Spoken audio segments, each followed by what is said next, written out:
Assalamualaikum warahmatullahi wabarakatuh. Waalaikumsalam warahmatullahi wabarakatuh. Innallaha wa malaikatahu yusalluna 'alan nabi. Ya ayyuhalladzina amanu sallu 'alaihi wa sallimu tasliman. Allahumma salli wa sallim wa yubarik ala sayyidina Muhammad wa ala ali sayyidina Muhammad. Rabbi salli ala Muhammad, ya Rabbi salli alaihi. Rabbi salli ala Muhammad, ya Rabbi salli alaihi. Rabbi salli ala Muhammad, ya Rabbi salli alaihi. Rabbi salli ala Muhammad, ya Rabbi salli alaihi. Ya Nurullah Nur Muhammad, ya Nurullah Nur Muhammad, Ya Nurullah Nur Muhammad, Ya Nurullah Nur Muhammad, Ya Nurullah Nur Muhammad, Ya Nurullah Nur Muhammad, Ya Nurullah Nur Muhammad, Ya Nurullah Nur Muhammad, Ya Nurullah Nur Muhammad, Ya Nurullah Nur Muhammad, Ya Nurullah Nur Muhammad, Ya Nurullah Ya Nur Muhammad, Ya Nurullah Nur Muhammad. Ya Sayyidi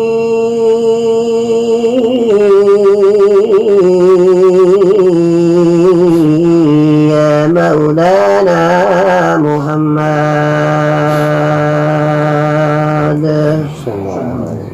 ya Al-Nabi, ya Rasulullah, ya Abi,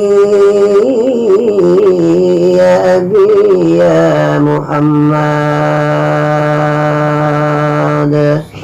Sallallahu ala Muhammad sallallahu alaihi wasallam. Sallallahu ala Muhammad sallallahu alaihi wasallam. Sallallahu ala Muhammad sallallahu alaihi wasallam. Sallallahu ala Muhammad sallallahu alaihi wasallam. Sallallahu ala Muhammad sallallahu alaihi wasallam. Sallallahu ala Muhammad sallallahu alaihi wasallam. Sallallahu ala Muhammad sallallahu alaihi wasallam. Sallallahu ala Muhammad sallallahu alaihi wasallam. Ya Allah, ya Rahman, ya Rahim, ya An-Nur, ya Razzaq, ya Jamal, ya Hakiki, wal ma'rifati billah. Datoi baginda Nabi Muhammad sallallahu alaihi wasallam ajma'in. Engkau lah pembawa risalah ajaran agama yang mulia. InsyaAllah dengan jalan risalah yang kau berikan kepada kami, anak cucu umatmu ini, kami bisa merasakan bagaimana indahnya agama ini, bagaimana nikmatnya ketika berdialog dan bercakap-cakap dengan pencipta yang agung, Zat yang mulia, Allah subhanahu wa ta'ala. La ilaha illallah Muhammadur Rasulullah sallallahu alaihi wasallam ajma'in. InsyaAllah ketika kita berbincang-bincang, berdialog antara sesama manusia, begitupun ketika kita bercakap-cakap dengan Allah dengan menggunakan rasa, kita merasakan adanya Allah melalui rasa. Dan sesungguhnya rasa itulah kendaraan terbaik dan terindah ketika kita bertemu dengan pencipta kita, Allah subhanahu wa ta'ala. Dia sangat mencintai kita, mengasihi dan menyayangi kita. Kita pun sangat mencintai dan mengasihi dan menyayanginya. Ya Allah, karena banyak sekali pemberian yang diberikan kepada kita, yang kadang karena kesibukan dunia kita lupa dan lalai mensyukurinya. Berterima kasih kepadanya. Ya Allah, banyak sudah Engkau berikan kepada kami, Allah.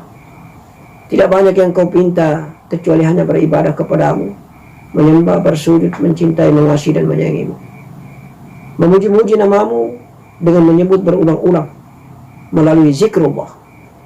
Itu saja yang dimintai Allah. Itu saja yang dimintai. Segala yang kita puji, jangan kita puji kepada makhluk ciptaan. Mari kita puji kepadanya. Kita puja-puja dengannya. Kita puji-puji dengannya, insyaAllah. Masya Allah, ya Karim. Tidak sadar kita berjalan di punggung bumi ini sudah lama. Merantau sudah cukup panjang, insyaAllah. La ilaha illallah Muhammad Rasulullah sallallahu alaihi wasallam.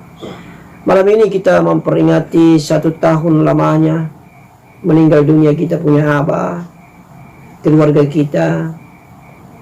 Insya Allah mudah-mudahan Allah mengampuni segala kesalahan dan dosanya di alam mustafa penantian, alam barzakh. Dan keluarga yang ditinggalkan selama ini insya Allah menjadi keluarga yang bertakwa kepada Allah, yang selalu merenung bahwa kepergian itu hanyalah pindah alam. Al-kubru awal manzila min manazil jilid dunia, wal akhirah manzila min manazil akhir. Kubur itu terminal awal, stasiun awal, tempat persinggahan pertama ketika kita masuk ke negeri akhirat, dan menjadi terminal terakhir ketika kita meninggalkan dunia. Jadi dia terminal kubur. Oleh karena itu maka ya kemarin kita sudah bincang-bincang, kita sudah diskusi panjang asal muasal daripada jasmani dan asal muasal daripada rohani kita. Sudah lumayan lah cerita kita ya, insyaallah ya, insyaallah. Asal muasal jasmani kita mulai dari awal pertama dari alam, dengan alam apa? Alam wadi. Alam apa? Wadi. Alam wadi. Alam wadi di mana jasmani kita masih bercampur di dalam unsur api, angin, air, dan tanah. Kemudian jasmani kita ini dipindahkan lagi ke alam yang kedua, namanya alam madi. Di alam madi jasmani kita sudah bercampur dengan makanan dan pohonan, minuman, sayur-sayuran, tumbuh-tumbuhan, hewan, daging, dan segala macam. Kemudian dari situ jasmani ini dipindahkan oleh Allah lagi ke alam mani, karena makanan dan minuman itu sudah dimakan oleh manusia, maka bergabunglah jasmani itu ke dalam mani, disebut dengan alam mani. Lalu masuk ke alam berikut dari alam mani, jasmani kita pindah ke lagi namanya alam mani manikam. Di alam mani manikam itu jasmani ini dipertemukan oleh hubungan ibadah batin antara suami dan istri. Ya, pertemuan antara alif dan ba itulah disebut dengan alam mani manikam. Setelah itu insya Allah sel telur atau spermatozoid dengan sel telur ovum bertemu, dipindahkan lagi ke alam rahim. Alam berikut dipindah lagi ke alam rahim, ya toh, alam rahim. Di alam rahim umur 4 bulan 120 hari kandungan istri kita, insya Allah datang kembali. Qalu bala syahidna ala stubi rabbikum, dialog pengukuhan dan pengikraran akidah antara jasmani, antara jiwa dan ruhani. Ruh kita sudah kita jelaskan kemarin. Asal ruh kita pertama dari zat Allah. Setelah dari zat Allah dia pindah ke sifat. Ya. Setelah dia pindah ke sifat, dia pindah lagi ke alam nur. Setelah alam nur pindah lagi ke alam kalam. Dari alam kalam pindah ke akal. Lalu dia kembali menyatu lagi ke zat Allah. Dari zat Allah mengeluarkan lagi di alam ruh. Di alam ruh itulah ruh ini sudah dalam kesendirian. Di situ sudah berada ruh sejatinya datuk kita baginda Nabi Muhammad sallallahu alaihi wasallam dan ruh sejati kita semua umat manusia ini. Kemudian ruh sejati kita dan ruh sejati baginda Nabi dipindahkan lagi ke alam yang berikutnya, disebut dengan alam lil salam atau lil lil syahada. Di alam itu terjadi pengikraran akidah. Qulu bala syahidna alastu birabbikum. Allah mengatakan, katakanlah aku ini Allah dan kalian itu adalah hamba. Pengikraran akidah itu terjadi, kemudian dipindahkan lagi ke alam berikut. Jadi pengikraran akidah antara ruh sejatinya baginda Nabi Muhammad sallallahu alaihi wasallam dengan Allah disaksikan oleh ruh sejatinya kita semua yang lain. Itu di negeri yang bernama alam lil syahada. Di alam lil syahada itu. Lil salam atau lil syahada pindah lagi ke alam berikut namanya sodikun. Di situ bukan hanya ruh sejati saja yang ada, tetapi dengan jiwa. Jadi ada jiwanya baginda Nabi dan jiwanya kita semua menjadi saksi. Terjadi qulu bala syahidna alastu birabbikum yang berikutnya, antara ruh sejati kita semua dengan ruh sejati baginda Nabi kepada Allah subhanahu wa ta'ala. Lalu mentok dipending lagi semua ruh sejati dan jiwa itu di alam yang baru namanya alam mustafa atau alam arwah. Disitulah kita punya ruh sejati semua dengan ruh sejati baginda Nabi bergabung dengan jiwa, bersiap-siap untuk menyatu menjadi nyawa, menanti diciptakannya jasmani manusia. Kemudian di situ juga ada jiwa jasmani yang sudah meninggalkan dunia menanti datangnya kiamat.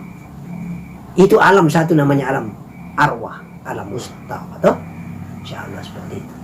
Lalu sambil menanti, kita sudah tahu tadi, jelaskan tadi tentang proses penciptaan jasmani dari alam wadi, madi, mani, manika. Maka terjadilah. Maka rohani ketika menyatu dengan jiwa disebut dengan nyawa. Paham Ruh bukan jiwa. Jiwa tidak hidup kalau tidak ada ruh.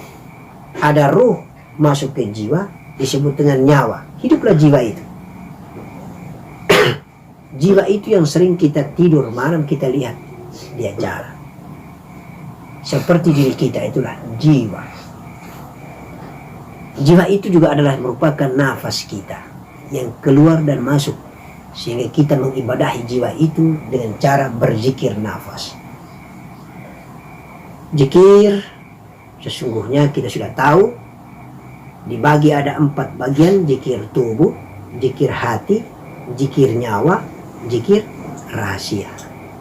Zikir tubuh, zikir la ilaha illallah dengan menggunakan zahir. Zikir hati hanya diam saja, hati yang berzikir dengan menyebut Allah, Allah di dalam hati.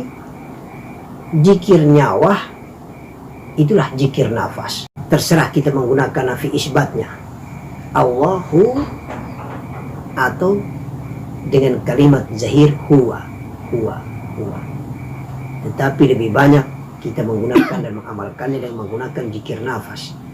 Keluar nafas ini Allah, masuk nafas itu dengan hu, melalui alat yang disebut dengan hidung, napas hidung, atau terjemahannya napas alif, karena hidung kita berbentuk seperti huruf alif, maka disebut dengan napas alif. Datuk kita Sayyidina Ali radhiyallahu anhu karamallahu wajh dipesan dan diberi amanah oleh datuk kita baginda Nabi Muhammad sallallahu alaihi wasallam. Hai Ali, duduklah engkau bersila, angkatlah kakimu, letakkan di atas paha kirimu, katupkanlah kedua bibirmu, tutupkanlah kedua pandangan matamu, katupkanlah pendengaran telingamu, letakkan lidahmu ke atas langit-langitmu, membentuk semedi alif atau seperti huruf alif, tegak berdiri lidahmu dalam posisi katup bibirmu, katup pendengaranmu, tertutup kedua pandangan matamu. Matikanlah semua yang ada, yang hidup hanya Allah. Zikirlah dengan nama Allah, Allah, Allah. Biarkanlah la ilaha illallah dalam sebutan zikir itu menyebar sampai ke sumsum, sampai ke urat, sampai ke darah. Itulah cara bertafakur yang diamanahkan oleh datuk kita baginda Nabi Muhammad sallallahu alaihi wasallam kepada datuk Sayyidina Ali radhiyallahu anhu karamallahu wajhah. Oleh karena itu maka datuk kita Sayyidina Ali mengatakan bahwa nafas itu adalah rahasia Ahmad di dalam sholat. Sholat itu adalah rahasia Ahmad di dalam nafas. Maka sama dengan nafas ialah Ahmad. Ahmad itu adalah nafas. Maka nafas itu juga adalah jiwa. Ahmad itu juga adalah jiwa. Jiwa itu bernama Ahmad. Iya. Ya, saya berpikir kita sudah paham semua ya. Jadi hakiki paling tertinggi di jasmani ini adalah api, angin, air, tanah. Sebelum dia masuk menjadi makanan minuman, kemudian masuk di mani. Jadi asal muasal jasmani atau jasad kita dari unsur api, unsur angin, unsur air, unsur tanah.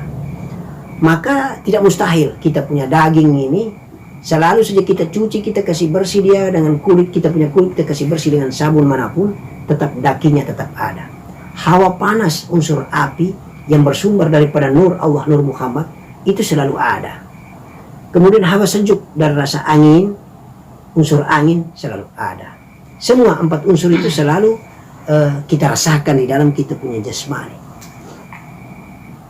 Tanah berasal dari air, air berasal dari angin, angin berasal dari api, api berasal dari nur Muhammad. Paham ya? Ingat baik-baik itu.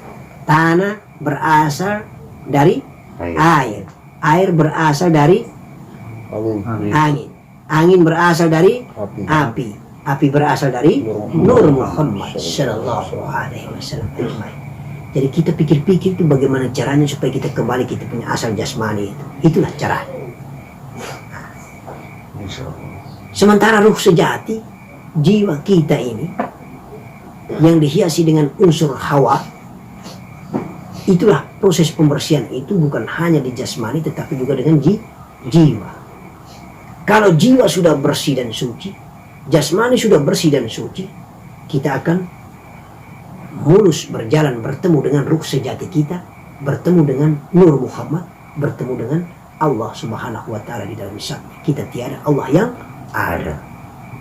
Jadi proses pembersihan cuma itu saja.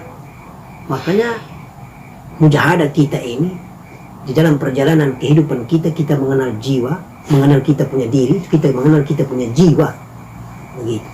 Bagaimana caranya kita mengenal? Sebagaimana kita lap debu yang berada di cermin, supaya kita bisa melihat kita punya jiwa, kasih bersih debu-debu dosa, debu-debu kotoran dosa yang ada di jasad, darah, daging, tulang, dan kulit, kasih bersih. Istinja kita, ibadah batin kita dengan istri, insya Allah kita kasih bersih. Siapapun yang kasih membersihkan dan mensucikan istinja ini, maka diberikan ma'unah oleh Allah subhanahu wa ta'ala, hilang baunya, warnanya, dan rasanya. Mudah-mudahan walaupun hanya 5 menit terasa wangi. Kalaupun misalnya ibadah batin dengan istri menggunakan ilmu sunnah Nabi yang konsekuen, yang istiqomah dan sempurna, bisa dibuktikan maunah ataupun karomah yang dikasih Allah subhanahu wa ta'ala. Ketika anak kita dilahirkan, insya Allah Allah kasih hidayah, kita tahu anak itu laki-laki atau perempuan. Kemudian anak yang lahir dari rahim istri kita tidak ada darah. Kalaupun dia berada di darah nifas, tetapi badan kasarnya itu tidak kotor, tidak diliputi dengan darah. Oleh karena itu perawat, suster, dokter senang sekali kalau anak Islam, anak yang faham ilmu agama Islam, yang mengerti tata cara beribadah suami istri, istrinya pun melahirkan dalam keadaan tidak sakit. Kalaupun sakit itu sunnatullah, tetapi tidak begitu sakit. Cuma anaknya yang dilahirkan ada semacam kebesaran Allah, bersih adanya, sehingga perawat atau dokter tidak capek-capek lagi membersihkan atau mensucikannya. Dalam arti membersihkannya dengan air, karena bersih sekali, insya Allah. Mengapa? Karena teknis dan tata caranya kita mengikuti tata cara bagaimana ibadah batin baginda Nabi Muhammad sallallahu alaihi wasallam. Insya Allah. Itulah yang penting. Jadi barusan dalam taraf tingkat memproduksi ciptaan Allah Subhanahu wa taala manusia melalui alam mani, kita sudah mengamalkan sunnah Nabi yang begitu rapi dan tertib. Insya Allah kita diberikan karunia oleh Allah Subhanahu wa taala, anak kita lahir dalam keadaan bersih. Bahkan dia sudah berada di posisi makom Adam dan makom Hawa, kita sudah tahu anak ini laki-laki atau perempuan. Karena kita laki-laki, suami yang tahu membuatnya. Maka ilmu itu penting untuk kita amalkan. Kalau itu sudah mantap, maka naik lagi di pelajaran hati, pelajaran kolbi, pelajaran suara hati nurani. Bersihkanlah hati itu dengan material hati yang baik. Jagalah sifat-sifat dan watak hati, yaitu jauhilah takabur, iri hati, dendam, syahwat sangka, ujub, sombong dan sebagainya macam. Itu penyakit hati. Kalau itu sudah mantap, insya Allah kita ketemu kita punya jiwa. Cermin tadi sudah bersih dari permukaannya. Jadi saya pikir kalau memang itu sudah mantap, maka kalau kita zikir, menggunakan zikir nafas, atau menggunakan zikir hati, atau menggunakan zikir zahar dengan suara yang keras, Allah kasih kita kasaf dan mukassafah. Hanya 2 saja perjalanan Mi'raj ini. Hanya 2 saja perjalanan ilmu hakiki mengenal diri ini. Kita mengenal kita punya diri sampai ke tingkat urat-urat, darah, daging, sum-sum dan segala macam. Itu hanya ilmu dan pengetahuan. Tapi intinya hanya 2. Yang pertama kasaf mukassafah, yang kedua adalah mi'raj, berjalan bertemu Allah Subhanahu wa taala. Apa kendaraannya untuk kita bisa kasaf? Pembersihan dan pensucian. Apa kendaraannya supaya kita bisa mi'raj bertemu Allah? Adalah dengan kendaraan nafas. Paham ya? Jadi hanya 2 saja klimaks daripada perjalanan bertemu Allah atau mengenal diri. Kasaf mukassafah dan mi'raj, berjalan bertemu Allah.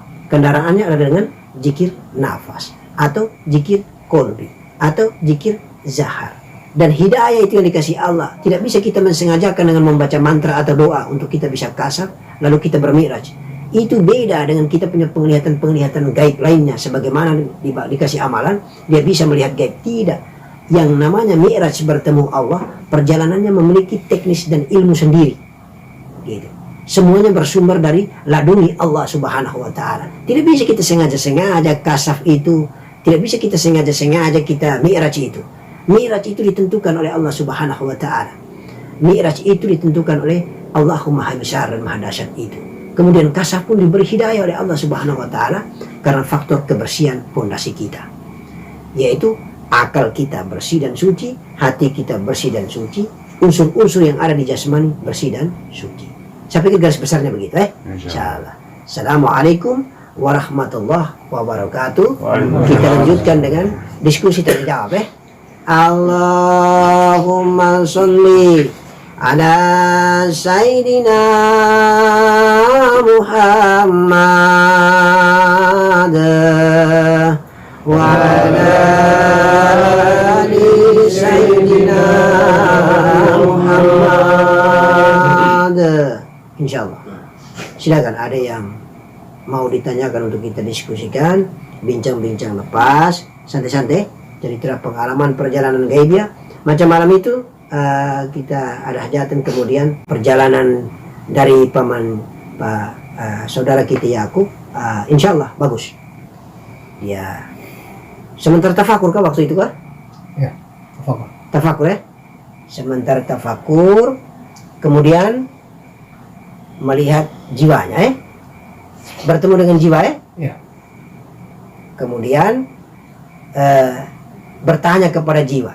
Ya. Atau jiwa yang bertanya duluan? Jiwa yang bertanya duluan. Mau kemana? Nah, kemudian semacam diri ini menjawab, saya mau mencari Allah. Ya. Begitu. Kemudian jiwa itu mengatakan Allah tidak ada tetapi ada. Ya. Lalu diri paman Yakub seperti bingung. Ya. Nah, kemudian hilang jiwa itu Ya. tidak kelihatan lagi. Tidak lama muncul lagi jiwa itu, lalu bilang, sudah ketemu Allah? Ya. Ternyata diri ini mengatakan bahwa belum ketemu. Lalu jiwa mengatakan, itu sudah, Allah itu adalah dirimu. Benar begitu? Iya, insya Allah. Jadi itulah perjalanan panjang, perjalanan yang dikasih hidayah oleh Allah Subhanahu wa taala untuk mau mencari bertemu dengan Allah. Ternyata Allah mengatakan, sesungguhnya di dalam dirimu saja aku berada. Itulah Allah. Allah berada lebih dekat daripada urat leher kita. Allah tidak ada di langit dan tidak ada di bumi. Allah berada di dalam diri kita. Allah adalah kita, kita adalah Allah. Tetapi kita tetap hamba, Allah tetap Allah. Maka janganlah engkau mencari Allah dalam keadaan berlari dan mengejar. Janganlah engkau mencari Allah dalam keadaan engkau mundur, dalam keadaan seperti engkau dikejar-kejar. Tetapi menetaplah engkau dalam keadaan segelas nafasmu engkau bertemu Allah Subhanahu wa taala. Karena hanya dengan kendaraan nafas engkau akan bertemu Allah. Engkau akan bertemu dengan dirimu. Di balik dirimu ada Allah Subhanahu wa taala. Insyaallah. Begitu. Coba kita diskusi, kita sharing. Silakan. Assalamualaikum warahmatullahi wabarakatuh. Waalaikumsalam warahmatullahi wabarakatuh. Tadi sempat disinggung oleh Abi tentang rasa. Perlu sedikit wejangan dari Abi masalah rasa. Kapan seseorang itu merasakan adanya Allah di dalam dirinya? Yang kedua, apakah seseorang itu sudah merasakan Allah di dalam dirinya? Apakah rahasia Allah mampu dia kuasai atau tidak? Mohon penjelasan. Ya. Jadi pertanyaan yang bagus ya, pertanyaan yang bagus. Bagaimana kita bisa mengetahui Allah itu ada di dalam kita punya diri melalui rasa? Insya Allah seperti itu. Dan apakah ketika seseorang merasakan sudah adanya Allah di dalam dirinya melalui rasa tadi, apakah dia sudah menguasai rahasia semua? Begitu maksudnya? Insya Allah seperti itu. Ya. Jadi ibarat begini, kita hidup di bumi, ada batasannya di atas atmosfer udara. Allah ini memberangkatkan atau memi'rajkan kita untuk bertemu dengan dirinya atau untuk bertemu dengan kita punya diri yang sejati. Insya Allah ada negerinya, batasan area wilayah Allah. Itulah yang disebut dengan rasa. Orang kalau merasakan adanya Allah lewat alam pikirannya, itu bukan rasa, tapi itu menghayal-hayal, menangkap pengetahuan informasi yang disampaikan kepada dirinya bahwa ada Allah di dalam kita punya diri, lalu dia tangkap dengan daya hayalnya, daya imajinatifnya. Beda dengan rasa batin, beda dengan rasa hati nurani, beda dengan rasa kolbi. Rasa kolbi itu hanya dimiliki dan diketahui sendiri oleh pelakunya. Tetapi perlu kita ketahui bahwa untuk menuju ke alam rasa, alamnya Allah, negerinya Allah, itu sungguh jauh. Saya kemarin mengatakan bahwa nafas itu, di balik nafas ada rasa, di balik rasa ada, di dalam rasa itu ada jiwa, di balik jiwa ada ruh, di balik ruh ada nur, di balik nur zat Allah Subhanahu.